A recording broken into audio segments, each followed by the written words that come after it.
Bonjour, bienvenue sur la Voix de Morgane. J'espère que vous allez bien.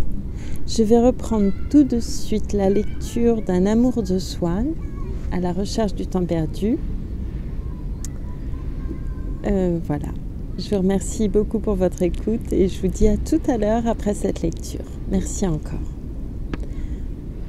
Dès le commencement du repas, comme monsieur de Forcheville, placé à la droite de madame Verdurin, qui avait fait pour le nouveau de grands frais de toilette, lui disait « C'est original cette robe blanche ». Le docteur, qui n'avait cessé de l'observer tant il était curieux de savoir comment était fait ce qu'il appelait un « deux », et qui cherchait une occasion d'attirer son attention et d'entrer plus en contact avec lui, saisit au vol le mot « blanche » et sans lever le nez de son assiette dit « Blanche ? Blanche de Castille ?» Puis, sans bouger la tête, lança furtivement de droite et de gauche des regards incertains et souriants. Tandis que Swann, par l'effort douloureux et vain qu'il fit pour sourire, témoigna qu'il jugeait ce calembour stupide, Forcheville avait montré à la fois qu'il en goûtait la finesse et qu'il savait vivre, en contenant dans de justes limites une gaieté dont la franchise avait charmé madame Verdurin. « Qu'est-ce que vous dites d'un savant comme cela ?» avait-elle demandé à Forcheville. « Il n'y a pas moyen de causer sérieusement 2 minutes avec lui. Est-ce que vous leur en dites comme cela à votre hôpital ?» avait-elle ajouté en se tournant vers le docteur. « Ça ne doit pas être ennuyeux tous les jours alors. Je vois qu'il va falloir que je demande à m'y faire admettre. » Je crois avoir entendu que le docteur parlait de cette vieille chipie de Blanche de Castille, si j'ose m'exprimer ainsi. « N'est-il pas vrai, madame ?» demanda Brichot à madame Verdurin qui, pâmant les yeux fermés, précipita sa figure dans ses mains d'où s'échappèrent des cris étouffés. « Mon Dieu, madame, je ne voudrais pas alarmer les âmes respectueuses s'il y en a autour de cette table, sub rosa. Je reconnais d'ailleurs que notre ineffable République athénienne, ô combien, pourra honorer en cette capétienne obscurantiste le premier des préfets de police à poigne. Si fait, mon cher hôte, si fait, reprit-il de sa voix bien timbrée qui détachait chaque syllabe en réponse à une objection de M. Verdurin. La chronique de Saint-Denis, dont nous ne pouvons contester la sûreté d'information, ne laisse aucun doute à cet égard. Nul ne pourrait être mieux choisi comme patronne par un prolétariat laïcisateur que cette mère d'un saint à qui elle en fit d'ailleurs voir de saumâtre, comme dit Suger et autres Saint-Bernard, car avec elle chacun en prenait pour son grade. « Quel est ce monsieur ?» demanda Forcheville à madame Verdurin. « Il a l'air d'être de première force. »« Comment, vous ne connaissez pas le fameux Brichot ? Il est célèbre dans toute l'Europe. »« Ah, c'est Bréchot !» s'écria Forcheville qui n'avait pas bien entendu. « Vous m'en direz tant !» ajouta-t-il tout en attachant sur l'homme célèbre des yeux écarquillés. « C'est toujours intéressant de dîner avec un homme en vue. Mais, dites-moi, vous nous invitez là avec des convives de choix. On ne s'ennuie pas chez vous. » « Oh, vous savez ce qu'il y a surtout, dit modestement madame Verdurin, c'est qu'ils se sentent en confiance, ils parlent de ce qu'ils veulent et la conversation rejaillit en fusée.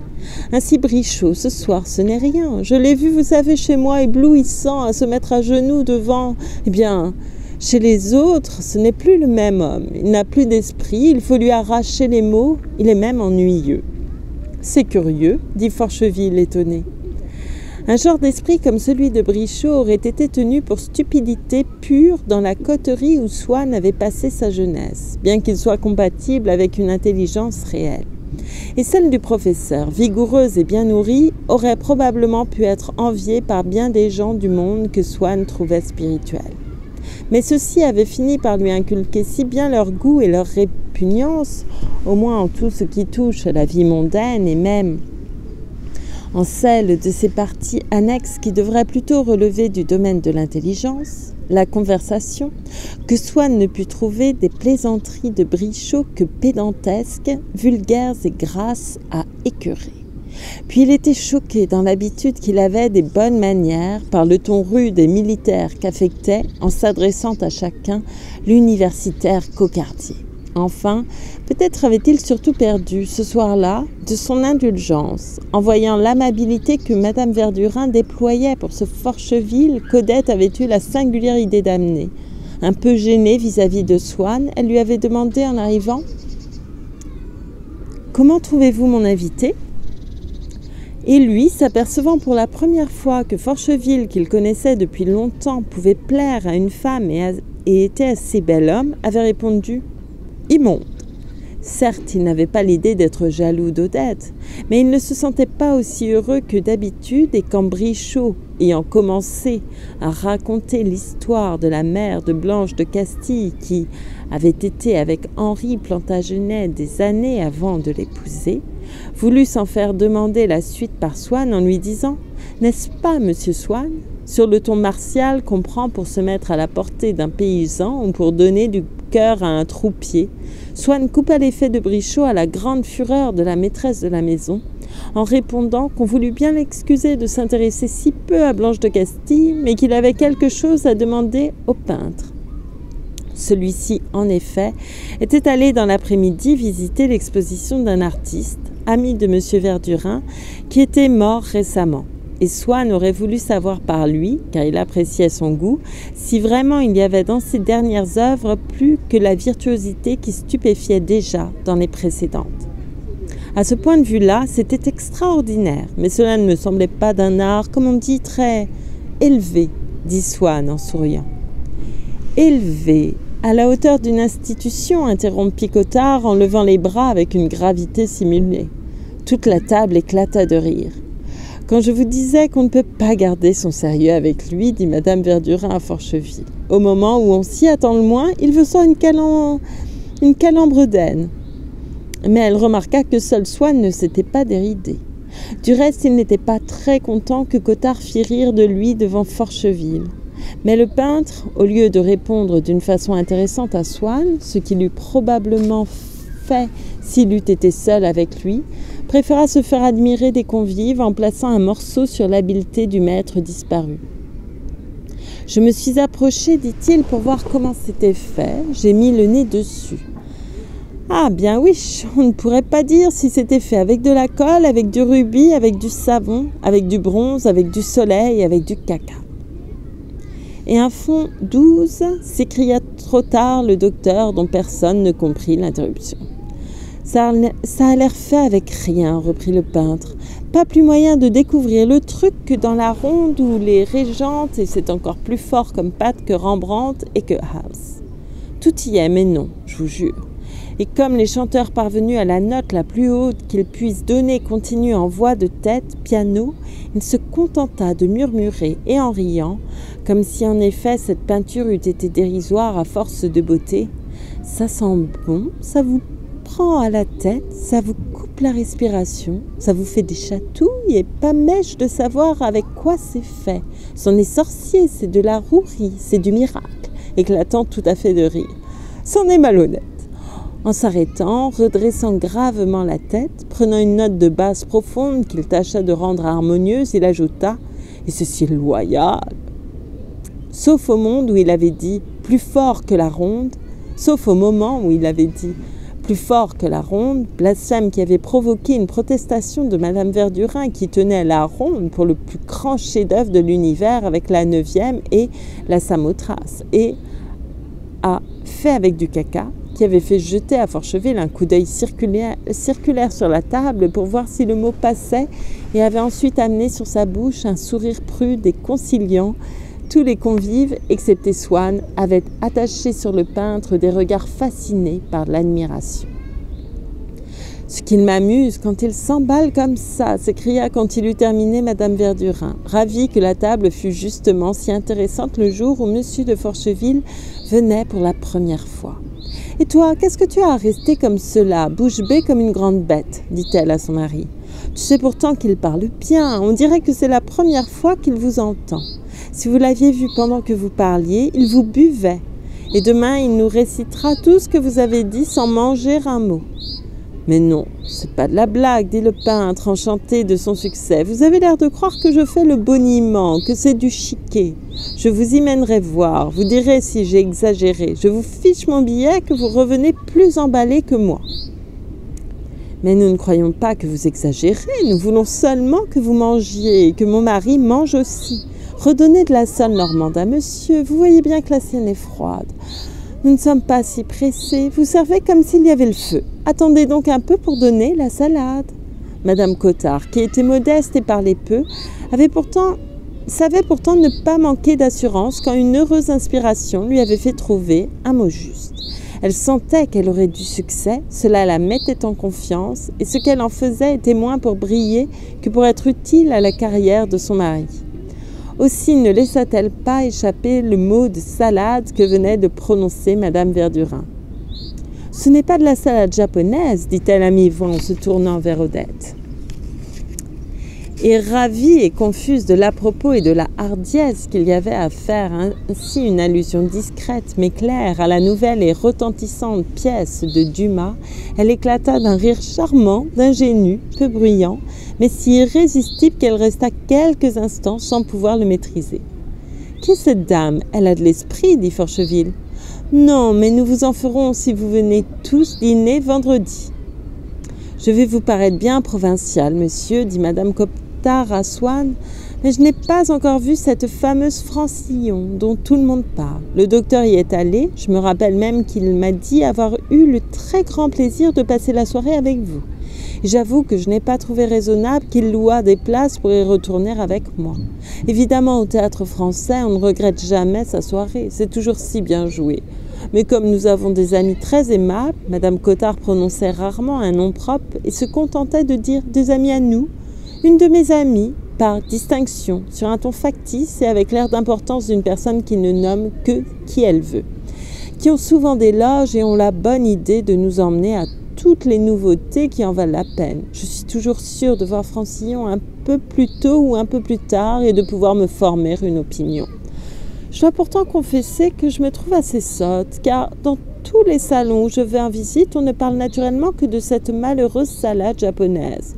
On commence même à en être un peu fatigué, ajouta-t-elle en voyant que Swann n'avait pas l'air aussi intéressé qu'elle aurait cru par une si brûlante actualité. Il faut avouer pourtant que cela donne quelquefois prétexte à des idées assez amusantes. Ainsi, j'ai une de mes amies qui est très originale, quoique très jolie femme, très entourée, très lancée, et qui prétend qu'elle a fait faire chez elle cette salade japonaise, mais en faisant mettre tout ce qu'Alexandre Dumas fils dit dans la pièce. Elle avait invité quelques amis à venir en manger. Malheureusement, je n'étais pas des élus, mais elle nous l'a raconté tantôt à son jour. Il paraît que c'était détestable, elle nous a fait rire aux larmes. Mais vous savez, tout est dans la manière de raconter, dit-elle en voyant que Swann gardait un air grave. Et supposant que c'était peut-être parce qu'il n'aimait pas Francillon, du reste, je crois que j'aurai une déception. Je ne crois pas que cela vaille Serge Panine, l'idole de Madame de Crécy. Voilà au moins des sujets qui ont du fond, qui font réfléchir. Mais donner une recette de salade sur la scène du théâtre français, tandis que Serge Panine, du reste comme tout ce qui vient de la plume de Georges Honnête, est toujours si bien écrit. Je ne sais pas si vous reconnaissez le maître de forge que je préférerais encore à Serge Panine. Si vous connaissez. « Pardonnez-moi, lui dit Swann d'un air ironique, mais j'avoue que mon manque d'admiration est à peu près égal pour ces deux chefs-d'œuvre. Vraiment, qu'est-ce que vous leur reprochez? Est-ce un parti pris? Trouvez-vous peut-être que c'est un peu triste? D'ailleurs, comme je dis toujours, il ne faut jamais discuter sur les romans ni sur les pièces de théâtre. Chacun a sa manière de voir et vous pouvez trouver détestable ce que j'aime le mieux. » Elle fut interrompue par Forcheville qui interpellait Swann. En effet, tandis que Madame Cottard parlait de Francillon, Forcheville avait exprimé à Madame Verdurin son admiration pour ce qu'il avait appelé le petit speech du peintre. Monsieur a une facilité de parole, une mémoire, avait-il dit à Madame Verdurin quand le peintre eut terminé, comme j'en ai rarement rencontré. Pigre. Je voudrais bien en avoir autant. Il fera un excellent prédicateur. On peut dire qu'avec Monsieur Bréchot, vous avez là 2 numéros qui se valent. Je ne sais même pas si, comme Platine, celui-ci ne damnerait pas encore le pion au professeur. Quoi qu'il ait dit, ça vient plus naturellement, c'est moins recherché. Quoi qu'il ait dit, chemin faisant, quelques mots un peu réalistes, mais c'est le goût du jour. Je n'ai pas souvent vu tenir le crachoir avec une pareille dextérité, comme nous disions au régiment. Pourtant, j'avais un camarade que, justement, monsieur me rappelait un peu. À propos de n'importe quoi, je ne sais que vous dire sur ce vers, par exemple, il pouvait dégoiser pendant des heures. Non, pas à propos de ce vers, ce que je dis est stupide, mais à propos de la bataille de Waterloo, de tout ce que vous voudrez, et il nous envoyait chemin faisant des choses auxquelles vous n'auriez jamais pensé. Du reste, Swann était dans le même régiment. Il a dû le connaître. Vous voyez souvent monsieur Swann demanda madame Verdurin. Mais non, répondit monsieur de Forcheville, et comme pour se rapprocher plus aisément d'Odette, il désirait être agréable à Swann, voulant saisir cette occasion pour le flatter, de parler de ses belles relations, mais d'en parler en homme du monde sur un ton de critique cordiale et n'avoir pas l'air de l'en féliciter comme d'un succès inespéré. N'est-ce pas, Swann? Je ne vous vois jamais. D'ailleurs, comment faire pour le voir? Cet animal-là est tout le temps fourré chez les Latrémoïles, chez les Laumes, chez tout ça. Imputation d'autant plus fausse d'ailleurs que depuis un an, Swann n'allait plus guère que chez les Verdurin. Mais le seul nom des personnes qu'il ne connaissait pas était accueilli chez eux par un silence réprobateur. Monsieur Verdurin, craignant la pénible impression que ces noms d'ennuyeux, surtout lancés ainsi sans tact à la face de tous les fidèles, avaient dû produire sur sa femme, jeta sur elle, à la dérobée, un regard plein d'inquiète sollicitude. Il vit alors que dans sa résolution de ne pas prendre acte, de ne pas avoir été touché par la nouvelle qui venait de lui être notifiée, de ne pas seulement rester muette, mais d'avoir été sourde comme nous l'affectons quand un ami fautif essaye de glisser dans la conversation une excuse que ce serait avoir l'air d'admettre que de l'avoir écouté sans protester, ou quand on prononce devant nous le nom défendu d'un ingrat, madame Verdurin, pour que son silence n'eût pas l'air d'un consentement, mais du silence ignorant des choses inanimées, avait soudain dépouillé son visage de toute vie, de toute motilité. Son front bombé n'était plus qu'une belle étude de ronde bosse où le nom de ces Latrémoïles, chez qui était toujours fourré Swann, n'avait pu pénétrer. Son nez légèrement froncé laissait voir une échancrure qui semblait calquée sur la vie. On eût dit que sa bouche entr'ouverte allait parler. Ce n'était plus qu'une cire perdue, qu'un masque de plâtre, qu'une maquette pour un monument, qu'un buste pour le palais de l'industrie devant lequel le public s'arrêterait certainement pour admirer comment le sculpteur, en exprimant l'imprescriptible dignité des Verdurins opposée à celle des Latrémoïles et des Laumes, qu'ils valent certes ainsi que tous les ennuyeux de la terre, était arrivé à donner une majesté presque papale à la blancheur et à la rigidité de la pierre. Mais le marbre finit par s'animer et fit entendre qu'il fallait ne pas être dégoûté pour aller chez ces gens-là, car la femme était toujours ivre et le mari si ignorant qu'il disait Colidor pour corridor. On me paierait bien cher que je ne laisserais pas entrer ça chez moi, conclut madame Verdurin, en regardant Swann d'un air impérieux. Sans doute, elle n'espérait pas qu'il se soumettrait jusqu'à imiter la sainte simplicité de la tante du pianiste qui venait de s'écrier « Voyez-vous ça, ce qui m'étonne, c'est qu'il trouve encore des personnes qui consentent à leur causer. Il me semble que j'aurais peur. Un mauvais coup est si vite reçu. Comment y a-t-il encore du peuple assez brut pour leur courir après ?» Que ne répondait-il du moins comme Forcheville ? Dame, c'est une duchesse, il y a des gens que ça impressionne encore. Ce qui aurait permis au moins à madame Verdurin de répliquer « Grand bien leur fasse !» Au lieu de cela, Swann se contenta de rire d'un air qui signifiait qu'il ne pouvait même pas prendre au sérieux une pareille extravagance. Monsieur Verdurin, continuant à jeter sur sa femme des regards furtifs, voyait avec tristesse et comprenait trop bien qu'elle éprouvait la colère d'un grand inquisiteur qui ne parvient pas à extirper l'hérésie. Et pour tâcher d'amener Swann à une rétractation, comme le courage de ses opinions paraît toujours un calcul et une lâcheté aux yeux de ceux à l'encontre de qui il s'exerce, monsieur Verdurin l'interpella. « Dites donc franchement votre pensée, nous n'irons pas le leur répéter. » À quoi Swann répondit « Mais ce n'est pas du tout par peur de la duchesse, si c'est des Latrémoïles que vous parlez.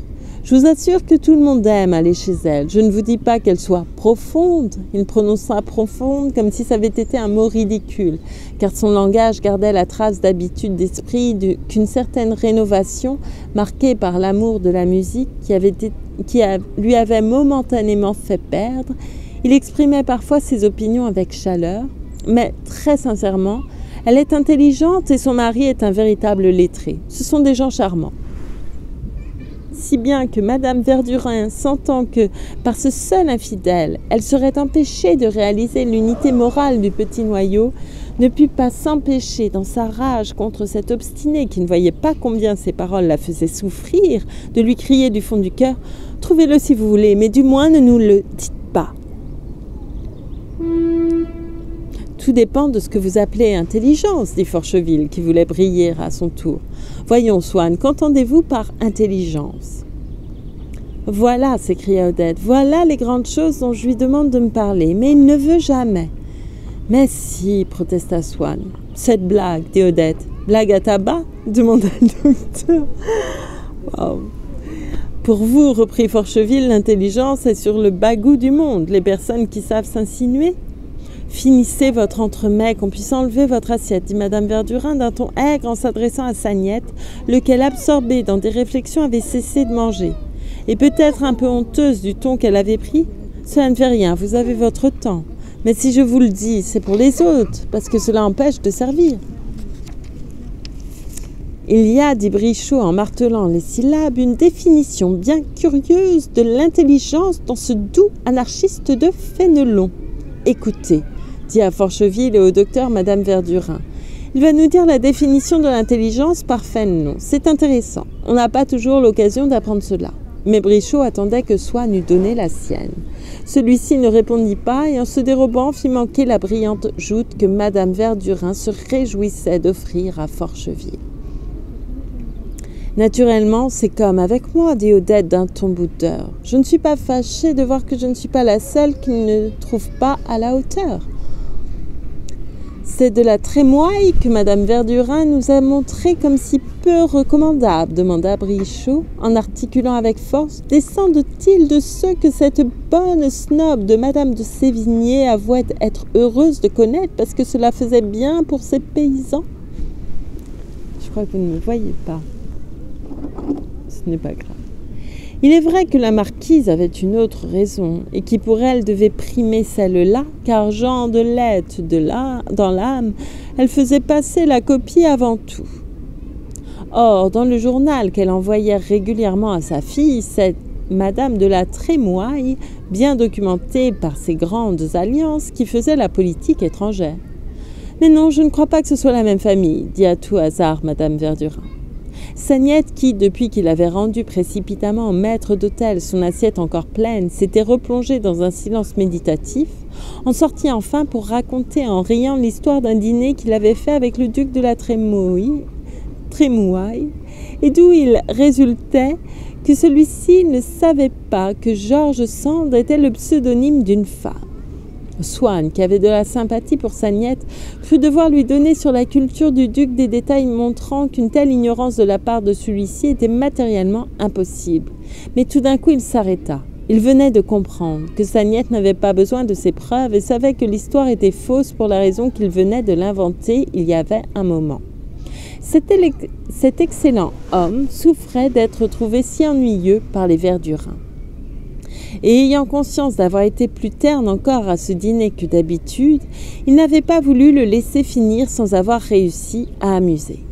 Il capitula si vite, eut l'air si malheureux de voir manquer les faits sur lesquels il avait compté et répondit d'un ton si lâche à Swann pour que celui-ci ne s'acharnât pas à une réfutation désormais inutile. « C'est bon, en tout cas, même si je me trompe, ce n'est pas un crime, je pense. » Que Swann aurait voulu pouvoir dire que l'histoire était vraie et délicieuse. Le docteur qui les avait écoutés eut l'idée que c'était le cas de dire « Ce non è vero, se non è vero ». Mais il n'était pas assez sûr des mots et craignit de s'embrouiller. Après le dîner, Forcheville alla de lui-même vers le docteur. « Elle n'a pas dû être mal, Madame Verdurin, et puis c'est une femme avec qui on peut causer. Pour moi, tout est là. Évidemment, elle commence à avoir un peu de bouteille. Mais Madame de Crécy, voilà une petite femme qui a l'air intelligente. Ah, sa perlipopette, on voit tout de suite qu'elle a l'œil américain, celle-là.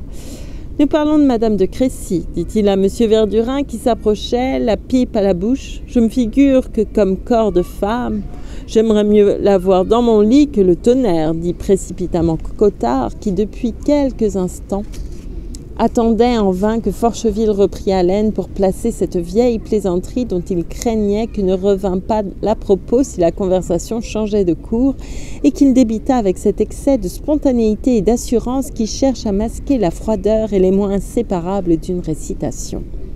Forcheville la connaissait. Il la comprit et s'en amusa. Quant à M. Verdurin, il ne marchanda pas sa gaieté, car il avait trouvé depuis peu pour la signifier un symbole autre que celui dont usait sa femme, mais aussi simple et aussi clair. À peine avait-il commencé à faire le mouvement de tête et d'épaule de quelqu'un qui s'esclave qu'aussitôt il se mettait à tousser comme si, en riant trop fort, il avait avalé la fumée de sa pipe. Et la gardant toujours au coin de sa bouche, il prolongeait indéfiniment le simulacre de suffocation et d'hilarité. Ainsi, lui et Madame Verdurin qui, en face, écoutant le peintre qui lui racontait une histoire, fermaient les yeux avant de précipiter son visage dans ses mains, avaient l'air de deux masques de théâtre qui figuraient différemment la gaieté.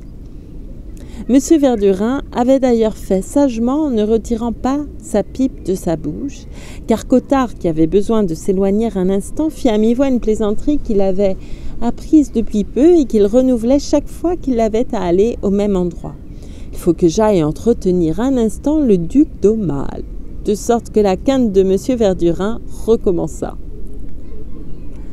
Voyons, enlève donc ta pipe de ta bouche, tu vois bien que tu vas t'étouffer à te retenir de rire comme ça, lui dit Madame Verdurin qui venait offrir des liqueurs.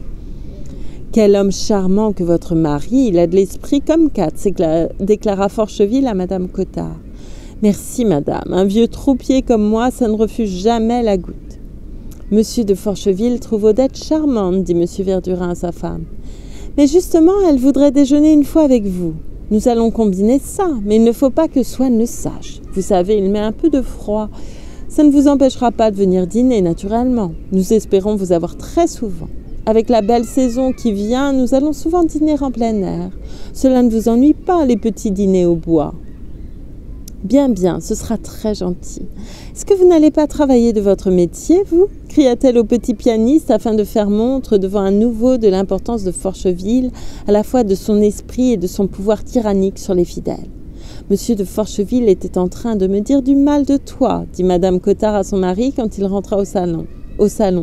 Et lui, poursuivant l'idée de la noblesse de Forcheville, qu'il occupait depuis le commencement du dîner, lui dit « Je soigne en ce moment une baronne, la baronne Putbus. Les Putbus étaient aux croisades, n'est-ce pas? Ils ont en Poméranie un lac qui est grand comme 10 fois la place de la Concorde. Je la soigne pour de l'arthrite sèche. C'est une femme charmante. Elle connaît du reste Madame Verdurin, je crois. Ce qui permit à Forcheville, quand il se retrouva un moment après seul avec Madame Cottard, de compléter le jugement favorable qu'il avait porté sur son mari. Et puis il est intéressant, on voit qu'il connaît du monde. Dame, ça sait tant de choses, les médecins.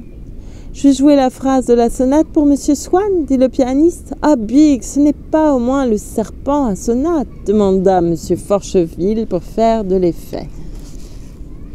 Mais le docteur Cottard, qui n'avait jamais entendu de calembour, ne le comprit pas et crut à une erreur de Monsieur de Forcheville. Il s'approcha vivement pour la rectifier. « Mais non, ce n'est pas serpent à sonate qu'on dit, c'est serpent à sonnette », dit-il d'un ton zélé, impatient et triomphal.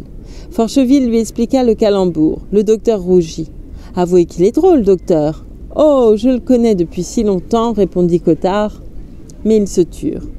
Sous l'agitation des trémolos de violon qui la protégeaient de leur tenue frémissante à 2 octaves de là, et comme dans un pays de montagne, derrière l'immobilité apparente et vertigineuse d'une cascade, on aperçoit 200 pieds plus bas la forme minuscule d'une promenade, la petite phrase venait d'apparaître, lointaine, gracieuse, protégée par le long déferlement du rideau transparent, incessant et sonore.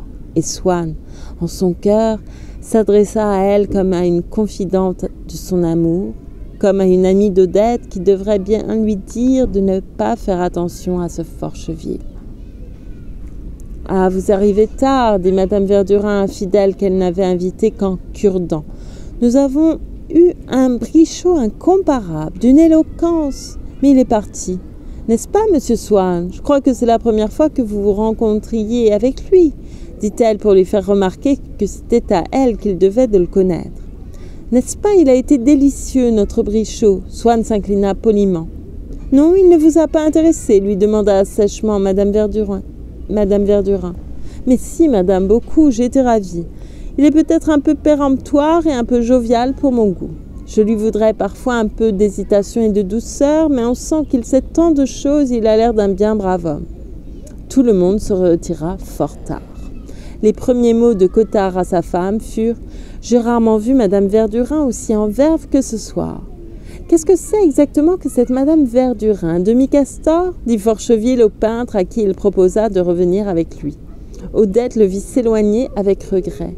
Elle n'osa pas ne pas revenir avec Swann, mais fut de mauvaise humeur en voiture et quand il lui demanda s'il devait entrer chez elle, elle lui dit « Bien entendu », en haussant les épaules avec impatience. Quand tous les invités furent partis, madame Verdurin dit à son mari « As-tu remarqué comme Swann a ri d'un rire niais quand nous avons parlé de madame de la Trémoïlle ?» Elle avait remarqué que devant ce nom, Swann et Forcheville avaient plusieurs fois supprimé la particule. Ne doutant pas que ce fût pour montrer qu'ils n'étaient pas intimidés par les titres, elle souhaitait d'imiter leur fierté, mais n'avait pas bien saisi par quelle forme grammaticale elle se traduisait. Aussi, sa vicieuse façon de parler l'emportant sur son intransigeance républicaine, elle disait encore les de la Trémoïlle, ou plutôt par une abréviation en usage dans les paroles des chansons de café-concert et les légendes des caricaturistes et qui dissimulaient le deux, les de la Trémoïlle, mais elle se rattrapait en disant « Madame la Trémoïlle, la duchesse, comme dit Swann », ajouta-t-elle ironiquement avec un sourire qui prouvait qu'elle ne faisait que citer et ne prenait pas à son compte une dénomination aussi naïve et ridicule. Je te dirais que j'ai trouvé ça extrêmement bête. Et Monsieur Verdurin lui répondit « Il n'est pas franc. C'est un monsieur côteleux, toujours entre le ziste et le zeste. Il veut toujours ménager la chèvre et le chou. Quelle différence avec Forcheville. Voilà au moins un homme qui nous dit carrément sa façon de penser. Ça vous plaît ou ça ne vous plaît pas. Ce n'est pas comme l'autre qui n'est jamais ni figue ni raisin. Du reste, Odette a l'air de préférer joliment de Forcheville. Le Forcheville, et je lui donne raison. Et puis enfin, puisque Swann veut nous la faire à l'homme du monde, au champion des duchesses, au moins l'autre a son titre. Il est toujours comte de Forcheville, ajouta-t-il d'un air délicat, comme si, au courant de l'histoire de ce comté, il en soupesait minutieusement la valeur particulière. Je te dirais, dit madame Verdurin, qu'il a cru devoir lancer contre Brichot quelques insinuations venimeuses et assez ridicules. Naturellement, comme il a vu que Brichot était aimé dans la maison, c'était une manière de nous atteindre, de bêcher notre dîner. On sent le bon petit camarade qui vous débinera en sortant. Mais je te l'ai dit, répondit monsieur Verdurin, c'est le raté, le petit individu envieux de tout ce qui est un peu grand. En réalité, il n'avait pas un fidèle qui ne fût plus malveillant que Swann. Mais tous, ils avaient la précaution d'assaisonner leur médisance de plaisanteries connues, d'une petite pointe d'émotion et de cordialité, tandis que la moindre réserve que se permettait Swann, dépouillée des formules de convention telles que « ce n'est pas du mal que nous disons » et auxquelles il dédaignait de s'abaisser, paraissait une perfidie. Il y a des auteurs originaux dont la moindre hardiesse révolte parce qu'ils n'ont pas d'abord flatté les goûts du public et ne lui ont pas servi les lieux communs auxquels il est habitué. C'est de la même manière que Swann indignait M. Verdurin. Pour Swann, comme pour eux, c'était la nouveauté de son langage qui faisait croire à la noirceur de ses intentions. Swann ignorait encore la disgrâce dont il était menacé chez les Verdurins et continuait à voir leur ridicule en beau au travers de son amour.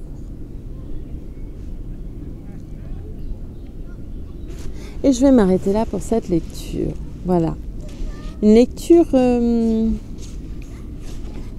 où j'ai pas mal buté sur les mots. Excusez-moi pour cela. Voilà.